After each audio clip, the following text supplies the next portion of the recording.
আসসালামু আলাইকুম। আজকে আমি আপনাদের তৈরি করে দেখাবো ম্যাঙ্গো পুডিং। গরমে কলিজা ঠান্ডা করা এই ম্যাঙ্গো পুডিংটা আপনারা অবশ্যই বাসায় তৈরি করে দেখবেন। একবার খেতে অনেক ভালো লাগবে এবং বাচ্চারাও অনেক পছন্দ করবে। প্রথমে এইখানে আমাদের লাগছে পাকা আম। পাকা আমগুলো আমি ভালো করে কেটে নিয়েছি, লাল দেখে এমন পাকা আম নিয়েছি। কেটে এখন মিক্সার জারে দিয়ে দিচ্ছি, দিয়ে মিক্স করে নিচ্ছি ভালো করে। পাকা আমগুলো এখন মিক্স করা হয়ে গিয়েছে। 1 কাপ দিয়ে দিচ্ছি পানি, আগার আগার পাউডার দিয়ে দিচ্ছি 1 চামচ, চিনি দিয়ে দিচ্ছি 4 চামচ। আপনাদের আমটা যদি খুব বেশি মিষ্টি থাকে তাহলে চিনির পরিমাণটা আপনারা বুঝে দেবেন। এখানে আমার আমটা অনেক মিষ্টি, এর জন্য আমি চিনির পরিমাণটা কম দিয়েছি। আপনাদের আমটা যদি খুব বেশি মিষ্টি না হয় তাহলে আপনারা চিনিটা বুঝে দেবেন আপনাদের টেস্ট অনুযায়ী। এখন ভালো করে সবগুলো উপকরণ মিশিয়ে নিয়েছি। মিশিয়ে নিয়ে এখন চুলায় পাত্রটা বসিয়ে দিয়েছি, দিয়ে কিছুক্ষণ জাল দিয়ে নেব।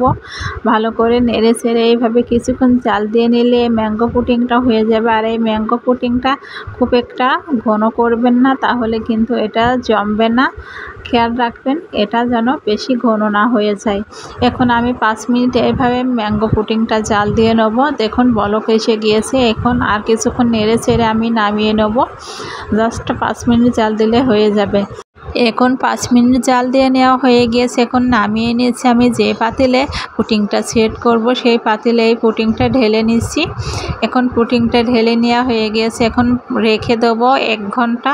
আপনারা চাইলে নর্মাল ফ্রিজও রেখে দিতে পারেন বা বাইরে রেখে দিলেও জমে যাবে। দেখুন 1 ঘন্টা পরে পুডিংটা আমি বের করে নিয়েছি নর্মাল ফ্রিজ থেকে, কতটা সুন্দর জমে গিয়েছে।